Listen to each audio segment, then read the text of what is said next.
इसी तरह इन दोनों में बहुत ही अपनापन हो जाता है। Hello, good morning all of you बेटा।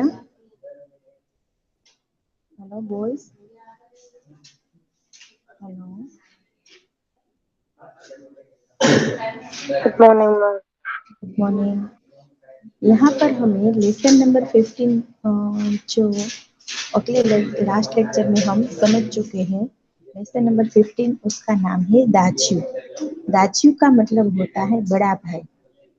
तो ये लेसन जो है वो हमें एक कैफे में एक जो लड़का छोटा होता है वो काम करता है, उसके बारे में एक छोटी सी स्टोरी यहाँ पर दी गई है।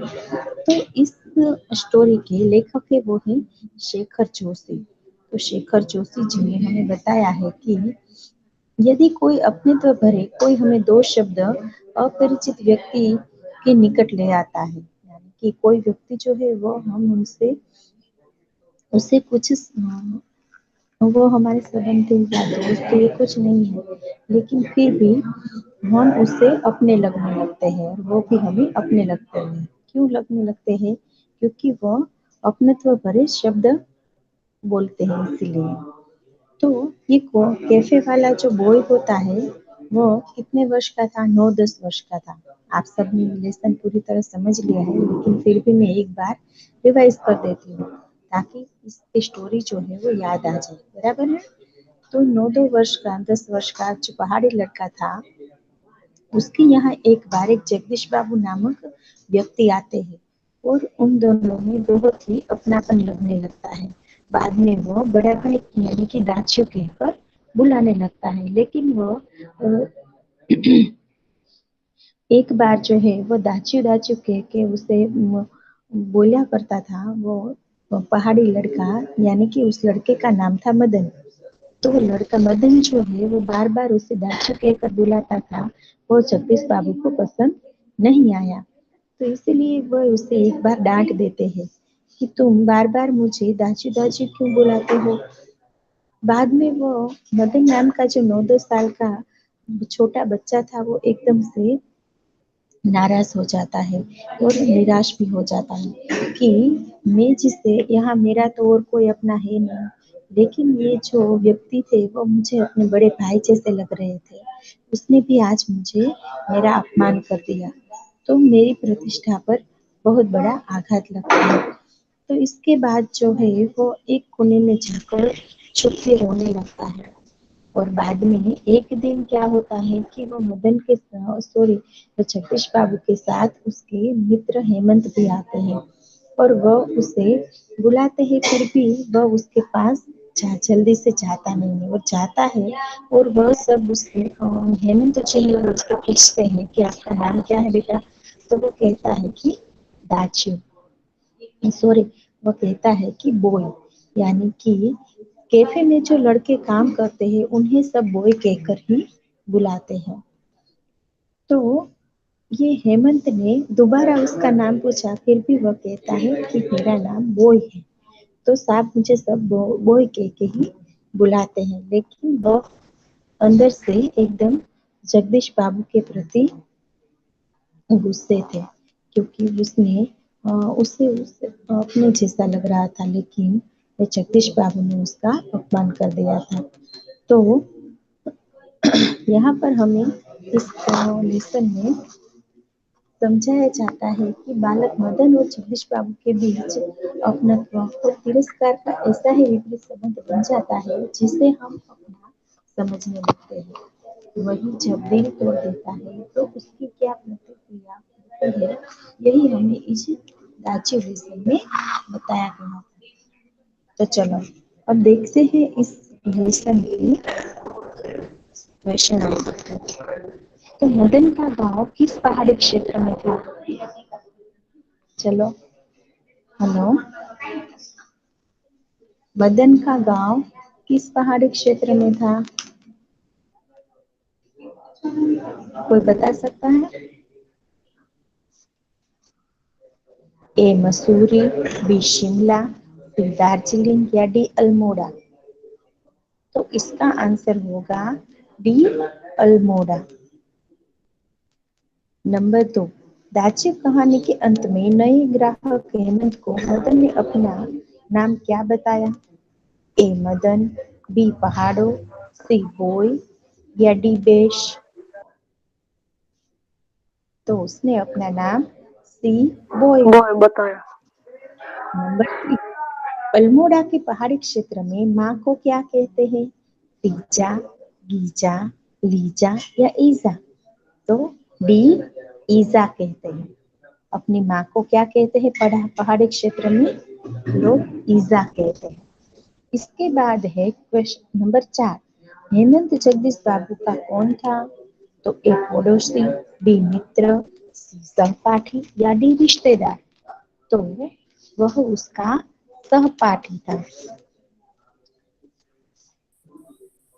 इसका आंसर होगा सी सहपाठी। नंबर 5, कैफे का सारा मेनू किसमें समाहित था? तो कैसे कैफे का सारा मेनू यानी कि मेनू, मेनू का मतलब है मेनू। हम सब किसी रेस्टोरेंट या होटल में जाते हैं तो हम पहले मेनू को देखकर ही ऑर्डर करते हैं, बराबर है। तो यहाँ पर है ए लड़के की फुर्ती में, बी लड़के के मौन में, सी लड़के की मस्ती में या डी लड़के की आंखों में। तो इसका आंसर होगा बी लड़के के मौन में। नंबर 6, मदन को किसका भेद मालूम हो गया? ए देश विदेश का, बी पहाड़ मैदान का, सी मैदान पठार का या डी पहाड़ और जिले का। हेलो, तो इसका आंसर होगा डी पहाड़ और जिले का, यानी कि वो पहाड़ का रहने वाला था और ये सब जगदीश बाबू और हेमंत जो है वो शहर के रहने वाले थे। नंबर 7, मदन क्या बताने में संकोच कर रहा था? तो ए जिले का नाम, बी गांव का नाम, सी पिता का नाम या डी मोहल्ले का नाम। तो इसका आंसर है बी गांव का नाम।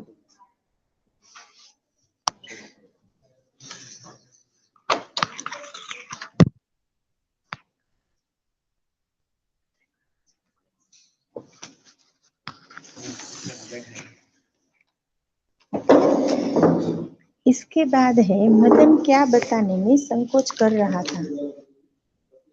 तो मदन गांव का नाम बताने में संकोच कर रहा था। ओके,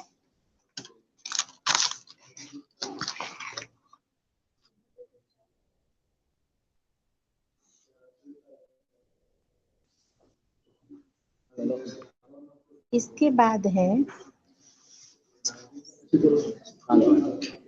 नंबर 8, जगदीश बाबू की आंख किस पर झुक रही थी?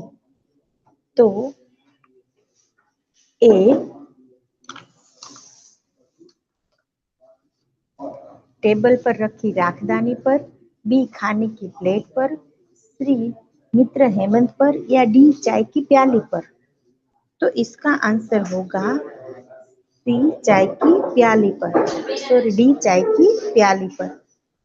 नंबर 9, अपनत्व की पतली डोर देश की तेज धार के आगे न टिक सकी।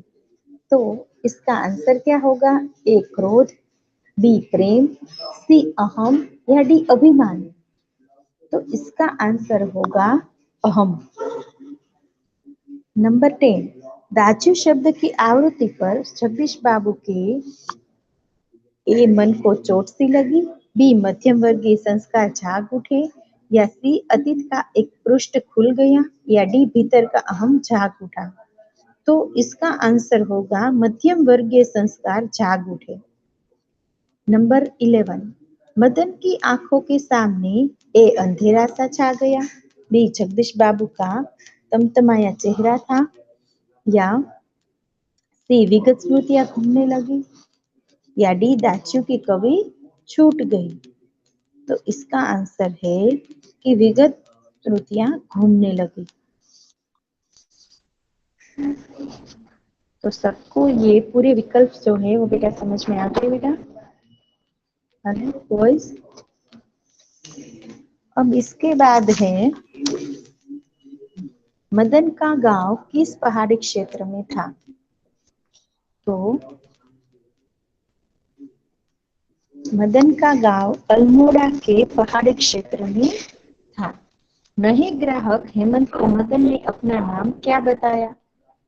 तो मदन को जगदीश बाबू के रूप में किसी की छाया निकट जान पड़ी। मदन को जगदीश बाबू के रूप में बड़े भाई की छाया निकट जान पड़ी।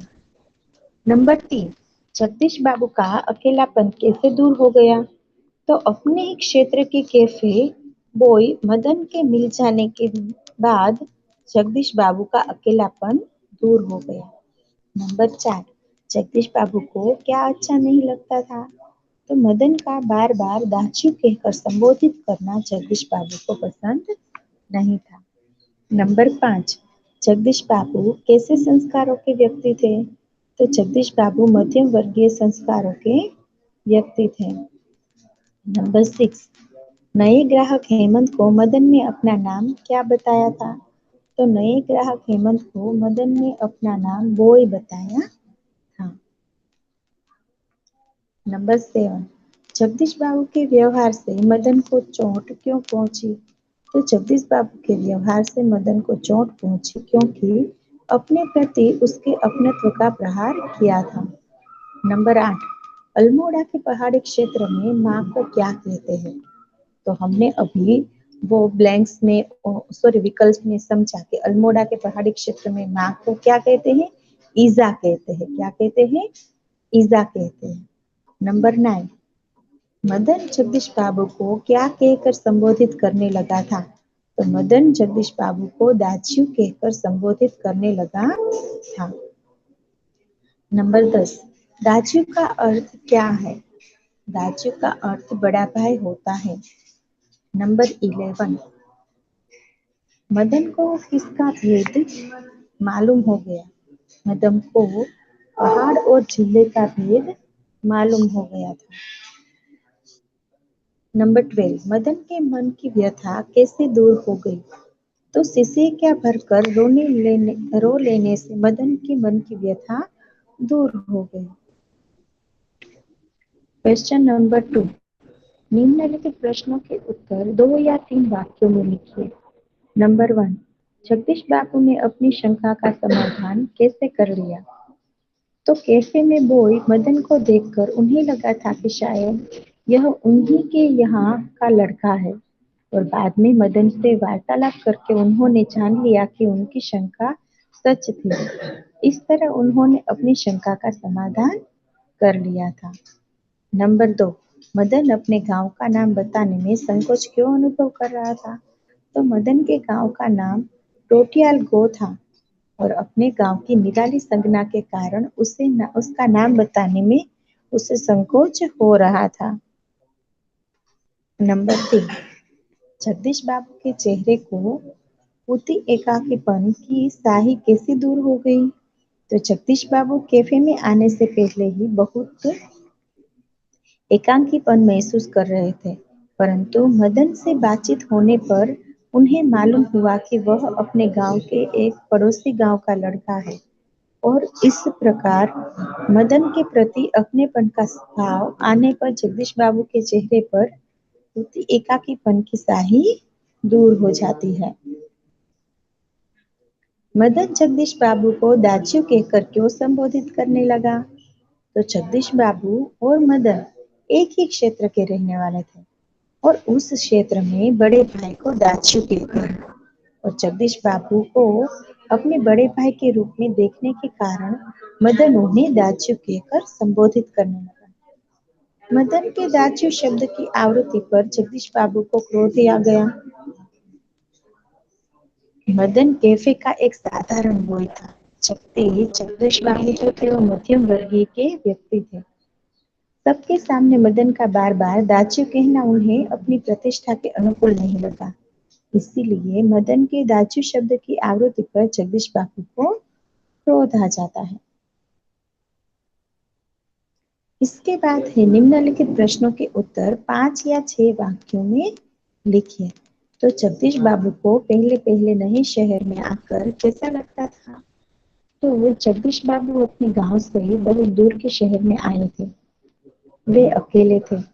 यहाँ का वातावरण उनके गांव के वातावरण से बिल्कुल अलग था।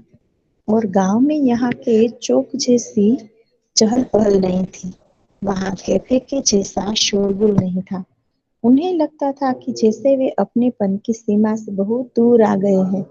तो इस तरह जगदीश बाबू को पहले पहले नए शहर में आकर बहुत अकेलापन लगता था। लेखक ने मनुष्य की भावनाओं को विचित्र क्यों बताया है? तो मनुष्य के मन को समझ पाना बहुत मुश्किल है। कभी कभी जब उसके साथ कोई नहीं होता है, तब निर्जन एकांत में भी वह स्वयं को अकेला अनुभव नहीं करता है। लेकिन उस एकांकीपन में भी उसे अपनेत्व की अनुभूति होती है। तो इसके विपरीत कभी कभी सैकड़ों लोगों के बीच रहकर भी सूनापन महसूस करते हैं। तो उसे सब कुछ पराया अपनत्वहीन लगता है।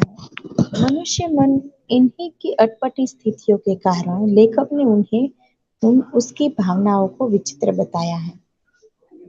नंबर 3, प्रारंभ में जगदीश बाबू का व्यवहार मदन के प्रति कैसा था? कैफे में मदन से परिचय होने पर जगदीश बाबू इस शहर पे अपने अकेलापन भूल गए थे। 2-4 दिनों के बाद मदन उन्हें दाचू कहकर पुकारता और वे भी उन्हें स्नेह से पेश आते थे। उस दोनों में मौसम संबंधी बातें होती थी। मदन उनसे उनके कम खाने की शिकायत करता था। मदन को वे अपने बड़े भाई जैसे ही लगते थे। तो इस तरह प्रारंभ में जगदीश बाबू का मदन के प्रति व्यवहार बहुत स्नेहपूर्ण और अपनत्व से भरा भरा था। क्वेश्चन नंबर 4, जगदीश बाबू ने मदन को दाच्यू कहने पर क्यों डांटा? तो आरंभ में मदन को अपने क्षेत्र का लड़का समझकर जगदीश बाबू को बहुत अच्छा लगता था। वह उन्हें दाजू कहकर संबोधित करता था, लेकिन आखिरकार मदन कैफे का एक बॉय था, जबकि जगदीश बाबू मध्यम वर्ग के एक प्रतिष्ठित व्यक्ति थे। तो मदन कैफे में सबके सामने उन्हें दाजू कहता था। यह जगदीश बाबू को पसंद नहीं आया। तो इससे उसकी प्रतिष्ठा को धक्का पहुंचता था। इसीलिए उन्होंने दाजू कहने पर मदन को डांटा था। उसके बाद है विभाग वन गद्य लक्ष्य। तो यहाँ पर हमें नंबर 1 में दिया गया है कि उचित शब्द में रिक्त स्थानों की पूर्ति कीजिए। तो मदन का गांव देश पहाड़ी क्षेत्र में था, तो उसका आंसर है अल्मोड़ा। नंबर 2, मदन देश बताने में संकोच कर रहा था। गांव का नाम। नंबर 3, हेमंत जगदीश बाबू का देश था। सहपाठी। नंबर 4, अपनत्व की पतली डोर देश की तेज धार के आगे न टिक सके, तो इसका आंसर है अहम। नंबर 5, ईजा का अर्थ है माँ। इसके बाद है पर्यायवाची शब्द विरोधी शब्द, बराबर है। तो जिशान, हेलो। कौन सा? हेलो। Yes ma'am. हाँ चलो, ये ब्लैंक्स विरोधी शब्द और समानार्थी शब्द पूरा रीड करो चलो। मदन का गांव डैश पहाड़ी क्षेत्र में था, अल्मोड़ा। मदन डैश बताने में संकोच कर रहा था। गांव का नाम। हेमंत जगदीश बाबू का सहपाठी था। हम्म। अपनत्व की पतली डोर देश की तेज धार के आगे न टिक सकी। ईजा ईजा का अर्थ डैश होता है माँ। हाँ।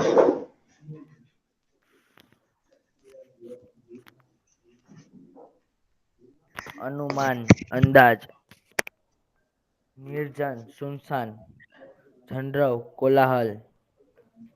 विरक्ति, उदासीनता। हिम, विरक्ति। बर्फ। हिम, बर्फ। हम्म। रिक्तता, खालीपन। हम्म।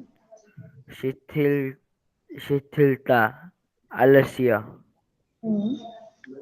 अहंकार, वेदना, पीड़ा।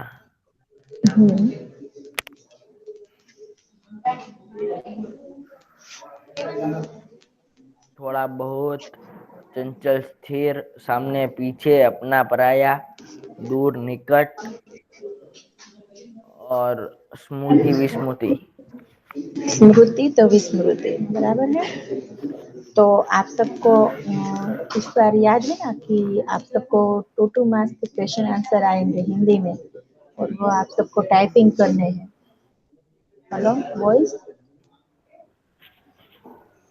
Hello, yes. ओके बेटा। जो 10 मार्क्स के क्वेश्चन आंसर आएंगे, 2 2 मार्क्स के 5 क्वेश्चन आंसर आएंगे, उसमें आप सबको टाइपिंग करना है। ओके, तो चलो इस लेसन को अब हम रीड करते हैं।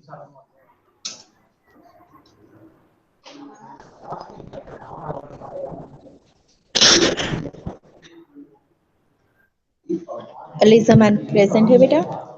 Hello, hello, Ali Zaman,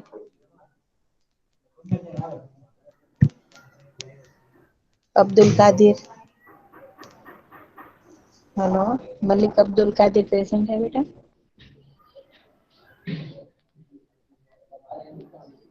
hello, hello, Jiwani Mohammad Ali, Jiwani Mohammad Ali present है?